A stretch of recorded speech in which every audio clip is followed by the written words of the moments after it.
ఈ రోజున మనం ఒక 2 పరిహారాల గురించి తెలుసుకోబోతున్నాం. ప్రతి ఒక్కరి జీవితంలో ఈ 2 పరిహారాలు ఉపయోగపడతాయండి.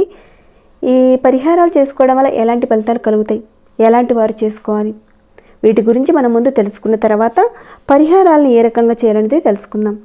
చేసేటప్పుడు ఎలాంటి సమస్యలు ఉన్న వారు చేసుకోవాలి, అలానే అక్కడ ఉపయోగించే పదార్థాలు, సమయము, విశిష్టత ఇవన్నీ మనం తెలుసుకుంటే ఆ పరిహారం మీద ఒక నమ్మకం ఏర్పడుతుంది. మీ మనసుకు ఒక పాజిటివ్ ఎనర్జీ వస్తుంది, చేయాలని మీ మనసుకు అనిపిస్తుంది. పరిపూర్ణమైన ఒక నమ్మకంతో ఒక సంకల్పం అనేది పెట్టుకొని చేస్తారు, దాంతో మంచి రిజల్ట్ ఉంటుంది. అందుకే నేను మొదటి నుంచి పరిహారం విషయంలో కాస్త మీకు ఎక్స్ప్లెయిన్ చేసి చెప్తూ ఉంటాను.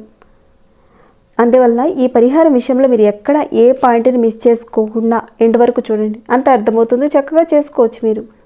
మీరు స్కిప్ చేసి కామెంట్స్ పెడితే నేను సరిగ్గా రిప్లై ఇవ్వలేనండి, ఎందుకంటే ఇక్కడ పూర్తిగా మీరు చూస్తేనే అర్థమవుతుంది, నమ్మకం వస్తుంది, చేసుకోగలుగుతారు. మీరు పెట్టిన ఒక కామెంట్కి చాలా వివరణ ఇవ్వాల్సిన పరిస్థితి వస్తుంది, అంత రిప్లై ఇవ్వలేనండి. అదంతా నేను ఆల్రెడీ వీడియోలో చెప్పేసి ఉంటాను, కాబట్టి మీరు వీడియోని చూడండి, అంతా తెలుస్తుంది. ఒకవేళ ఇంకేమైనా డౌట్స్ వచ్చాయనుకోండి, అడగండి, తప్పకుండా రిప్లై ఇస్తాను. అలానే ఒక చిన్న రిక్వెస్ట్ అండి, ఈ వీడియోకి ఒక చిన్న లైక్ చేయడం మాత్రం మర్చిపోకండి. ఒకవేళ ఈ పరిహారం మీరు చేసుకోలేకపోయినా ఇంకేదైనా మీకు సమస్యలు ఉన్నట్లయితే మీ యొక్క సమస్యలు తీరడానికని, కోరికలు తీరడానికని మన ఛానల్లో అనేక రకాలైన పరిహారాలు, పూజలు ఉన్నాయండి. మీరు ఒకసారి ఛానల్లోకి వెళ్ళి చూసి మీకు అనుభవైంది, మీరు చేయగలిగేదాన్ని పరిహారాల్లో నుంచి ఏదో ఒక పరిహారాన్ని, చాలా వరకు ఖర్చు లేనివే చెప్తూ ఉంటానండి, కాబట్టి ఎంచుకొని ప్రయత్నించేయండి. మీకు వచ్చిన మార్పుని, ఫలితాన్ని నాతో షేర్ చేసుకోవడం మర్చిపోకండి. సబ్స్క్రైబ్ కాని వారు ఎవరైనా ఉంటే సబ్స్క్రైబ్ చేసుకోండి, బెల్ బటన్ ప్రెస్ చేసి ఆల్ అనే నోటిఫికేషన్ తప్పకుండా ఆన్లో పెట్టుకోండి. ఇక మన వీడియో మాటకి వెళతాము. ఇప్పుడు చెప్పుకునే ఈ 2 పరిహారాలు ప్రతి ఒక్కరికి ఉపయోగపడతాయండి. మొదటి పరిహారం ఏంటో చూద్దాం. ఇప్పుడు చాలామంది అనేక రకాలైన కోరికల గురించి అడుగుతున్నారు. ఇల్లు కావాలండి, పొలం కొనుక్కోవాలనుకుంటున్నాము, ఇంకా వ్యాపారం మొదలు పెడదామనుకుంటున్నాము, వ్యవసాయ విషయంలో బాగా జరగాలనుకుంటున్నాము, ఉద్యోగం లేదండి, ఉద్యోగం కావాలి, వివాహం కావాలి, వివాహ ప్రయత్నాలు చేస్తున్నాము, అవన్నీ సఫలం కావటం లేదండి. ఇలా తీరని కోరికలు, అంటే ఎన్నాళ్ళ నుంచో మీకు కోరుకుంటున్న కోరికలు అలానే ఉండిపోయాయి, అవి తీరటం లేదు. ఎన్ని ప్రయత్నాలు చేస్తున్నా కానీ తీరటం లేదు. మీకు మీ బలమైన కోరికలు, సంకల్పాలు నెరవేర్చుకోవడానికి మన పూర్వీకులు చెప్పిన అద్భుతమైన పరిహారం అండి ఇది. ఈ పరిహారాన్ని ఏ మతం వారైనా సరే చేసుకోవచ్చు. ఇక్కడ పూజ ఉండదు, మంత్రం ఉండదు, కేవలం మన నమ్మకం, మన మనసు, ప్రకృతిలో ఉన్న శక్తిని తీసుకొని చేసుకునే పరిహారం అన్నమాట ఇది. ఎలాంటి కోరికల వారు, ఎలాంటి సమస్యలు ఉన్నవారు చేసుకోవాలో అర్థమైంది కదండి. ఇప్పుడు పరిహారానికి కావాల్సిన పదార్థాలు ఏంటో చూద్దాం. ఈ పరిహారం కోసం ఒక వైట్ పేపర్ కావాల్సి ఉంటుంది. వైట్ పేపరే తీసుకోండి. అలానే దాల్చిన చెక్క, ఇంకా లవంగాలు ఒక 2 తీసుకోండి. ఎరుపు దారం, అంటే చాలా వరకు రక్షాబంధనంగా ఎరుపు దారాన్ని కడుతూ ఉంటారు కదా, మనకి పూజా షాప్లో చాలా వరకు దొరుకుతుందండి, మీరు చూసే ఉంటారు. దీన్ని తెచ్చుకోండి. ఒకవేళ మాకు అవైలబుల్గా లేదండి ఈ దారం అంటారా, మిషన్ కుట్టే దారం ఉంటుంది, అన్ని చోట్ల దొరుకుతుంది మిషన్ కుట్టే దారం. ఎరుపు దారం తెచ్చుకోండి. వేరే ఇతర రంగులను మాత్రం వాడకండి పరిహారానికి, కేవలం ఎరుపు దారం మాత్రమే తీసుకోండి పరిహారం కోసం. ఇక నియమాల విషయానికి వస్తే ఇక్కడ ఎవరైనా చేసుకోవచ్చండి ఈ పరిహారాన్ని, ఏ మతం వారైనా సరే చేసుకోవచ్చు. కానీ మీరు నెలసరిలో ఉన్నప్పుడు మాత్రం చేయకండి. ఎవరైనా మీ ఇంట మరణించి ఉంటే కనుక ఆ 15 రోజుల పాటు మీరు చేయకండి. ఇక ముందైతే మీరు ఏం చేస్తారంటే పేపర్ తీసుకోండి. ఆ పేపర్ మీద అంటే కారు కావాలి, ధనం కావాలి, ఉద్యోగ సమస్య ఉంది, ఉద్యోగం కావాలి, స్థలం కొనుక్కోవాలనుకుంటున్నాము, పొలం కొనుక్కోవాలనుకుంటున్నాము, ఇలా మీ యొక్క తీరని కోరికలు ఉంటాయి కదండి, ఎప్పటి నుంచో ఉన్న కోరికలు ఉంటాయి కదా తీరనివి, అలాంటి కోరికలు రాసుకోండి. ఇన్ని కోరికలే రాయాలని ఏం లేదండి, ఒక 50 రాసుకోండి, 100 రాసుకోండి, 20 రాసుకోండి, ఎన్నైనా రాసుకోండి. కోరికలకు తగ్గట్టుగా పేపర్ని తీసుకోండి, చక్కగా రాయండి. ఇక్కడ నేను జస్ట్ మీకు ఎగ్జాంపుల్గా చూపిస్తున్నానండి, ఇది నేను చేసుకుంటున్న పరిహారం కాదండి, మీకు చూపించేది ఇది. నేను చేసుకునే పరిహారం అనుకోండి, ఇక్కడ మీకు చెప్తున్న విధంగా కరెక్ట్గా ఫాలో అవుతాను. ఇది మీకు తెలియాలని ఈ విధంగా చేసి చూపిస్తున్నాను, ఎందుకంటే కొంతమంది అడిగేవారు ఉంటారు కదా, అందుకే చెప్తున్నాను. మీకు ఏదైతే కోరిక ఉందో ఆ కోరికలు రాసుకోండి. మరి ఈ పరిహారాన్ని ఎప్పుడు చేయాలి అంటే మీరు ఏ రోజు నుంచి అయినా సరే మొదలు పెట్టుకోవచ్చు. పర్టికులర్గా ఈరోజు మాత్రమే చేయాలి అనేది లేదండి. మీకు కుదిరిన రోజు, ఒక రోజు బాగుంది, మీ మనసు బాగుంది, ప్రశాంతంగా ఉన్నారు, అప్పుడు ఈ పరిహారాన్ని మొదలు పెట్టండి. ఏ టైంలోనైనా సరే మీరు చేసుకోవచ్చు.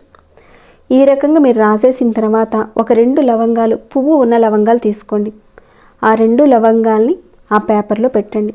పువ్వుతో ఉన్న ఒక 2 లవంగాలు తీసుకొని అక్కడ పెట్టేయండి. తర్వాత దాల్చిన చెక్క ముక్క ఒకటి తీసుకోండి. పెద్దది అవసరం పడదండి, చిన్న చిన్న ముక్కలు తీసుకుంటే చాలు. ఒక 2 తీసుకోండి. అంటే ఒక దాల్చిన చెక్క ముక్క పెద్దది తీసుకొని దాంట్లో నుంచి చిన్న చిన్న కట్ పీసెస్ తీసుకోండి. ఒక 2 తీసుకోండి. ఇది చాలా అద్భుతమైన తంత్రం అండి. మన మనోవాంఛల్ని, మన మనసులో ఉన్న ధర్మబద్ధమైన కోరికల్ని ఇది నెరవేరుస్తుంది. చాలా మంచి పరిహారం అండి, మిస్ చేసుకోకండి. ఈ రకంగా పెట్టిన తర్వాత చక్కగా ఆ పేపర్ని ఒక 4 మడతలుగా కట్టండి. ఈ రకంగా కట్టేయండి.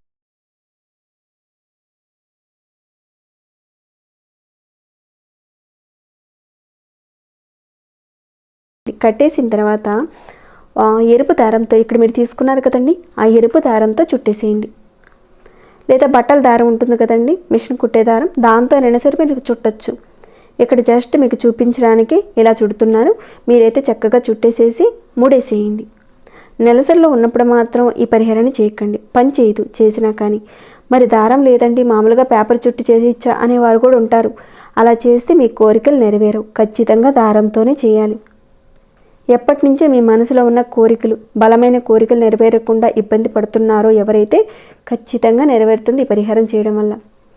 ఇక్కడ చేసే పరిహారం ఒక ప్రాకృతికమైన శక్తిని, పంచభూతాల్లో ఉన్న శక్తిని, మన మనసులో ఉన్న ఒక శక్తిని తీసుకొని ఒక పేపర్లో రాసి ఆ పదార్థాల్లో మనం పెట్టి కట్టడం వల్ల ధర్మబద్ధమైన ఆ కోరికలను తీర్చే శక్తి మనలో ఉంటుంది, ప్రకృతిలోనూ ఉంటుంది.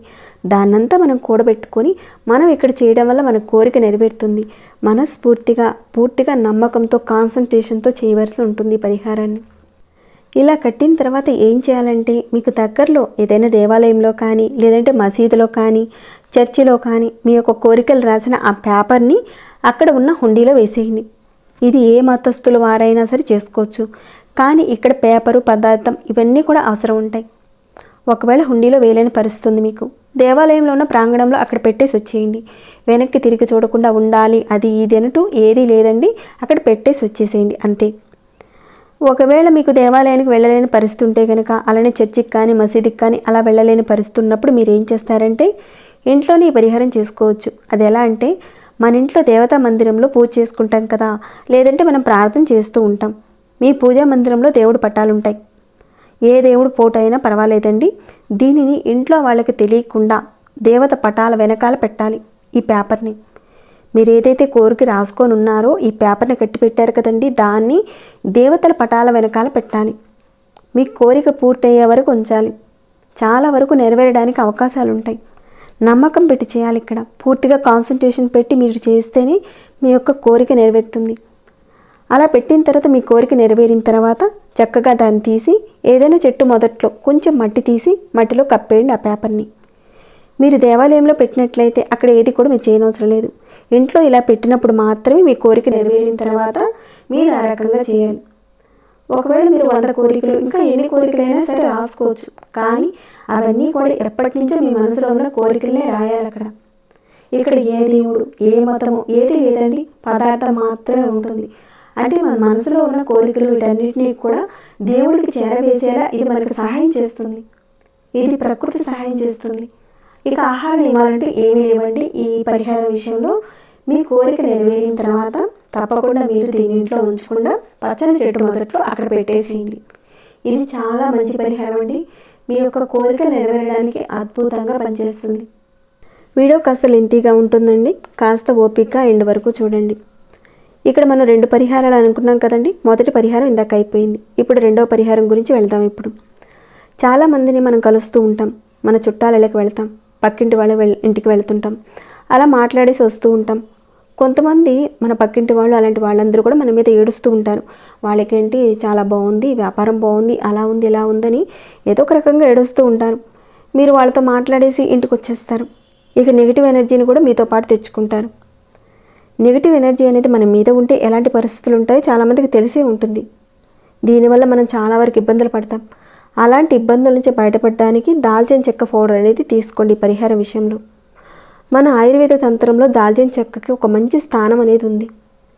ఈ దాల్చిన చెక్క లక్ష్మీప్రదం అని చెప్తారండి. అద్భుతమైన శక్తిని ఇస్తుంది ఇది. మీరేం చేస్తారంటే వారంలో ఒక్కసారైనా సరే మీరు స్నానం చేసే నీళ్ళల్లో కొద్దిగా దాల్చిన చెక్క పౌడర్ కలుపుకొని స్నానం చేయండి. ఎవరైతే మీ మీద ఇప్పుడు చూసినా ఏడుస్తూ ఉంటారో, అది బయట వారు కావచ్చు, ఇంట్లో కుటుంబ సభ్యుల వారు కావచ్చు, ఎవరైనా కావచ్చండి. ఎవరిలోనైనా సరే ఒక నకారాత్మక శక్తి ఉంటుంది. అది మనల్ని ఇబ్బంది పెడుతూ ఉంటుంది. మనం చేసే పనులు ఆగిపోతాయి, ధనం రాదు, ఇలాంటి అనేక రకాలైన ఇబ్బందులు వస్తాయి. ఆ నకారాత్మక శక్తిని పోగొట్టుకోవడానికి దాల్చిన చెక్కతో చక్కగా చేయండి. నకారాత్మక శక్తి ఉంటే ఎలాంటి పరిస్థితులు ఉంటాయి చాలామందికి తెలిసే ఉంటుంది. కాబట్టి తప్పకుండా ఈ పరిహారం చేసుకోండి. ఇందాక చెప్పుకున్నది లవంగాలు దాల్చిన చెక్కతో చేయవలసిన పరిహారం. ఇది దాల్చిన చెక్క పౌడర్తో చేయవలసిన పరిహారం అండి. పెద్ద ఖర్చు లేనిది ఇది. ఒక్క చిటికెడు దాల్చిన చెక్క పౌడర్ వేసుకొని స్నానం చేయండి, అంతేనండి. ఆ దాల్చిన చెక్క పౌడర్ అలా ఈజీగా తీసేస్తుంది మీ యొక్క నెగిటివ్ ఎనర్జీని అంతా. సో తప్పకుండా మొదటి పరిహారం చెప్పుకున్న విధంగా ఎవరికైతే తీరని కోరికలు ఉన్నాయో ఆ పరిహారాన్ని మీరు చేసుకోండి. ఇంకను మీ మీద ఉన్న నెగిటివ్ ఎనర్జీని పోగొట్టుకోవడానికి సింపుల్గా ఉండే ఈ చిన్న పరిహారం కూడా చేసుకోండి. మంచి ఫలితాలను అయితే చూస్తారు. మీ అందరికీ మంచి ఫలితాలు కలగాలని నేను కోరుకుంటూ ఈ వీడియో నేను ఇంతటితో ముగిస్తున్నాను. ఇంకేమైనా డౌట్స్ ఉంటే అడగండి, రిప్లై ఇస్తాను. మీ మనసుకు ఎలా అనిపించింది అనే మాట కూడా కాస్త చెప్పండి. ఇంకా లైక్ చేయకుండా చూస్తూ ఉంటే ఒక చిన్న లైక్ చేయండి. సబ్స్క్రైబ్ కానివారు మన ఛానల్కి సబ్స్క్రైబ్ చేసుకుని ప్రతిరోజు మన ఛానల్లో ఉన్న వీడియోస్ని చూస్తూ ఉండండి. మరొక భక్తి వీడియోలో మళ్ళీ మిమ్మల్ని కలుసుకుంటాను. అంతవరకు సెలవు.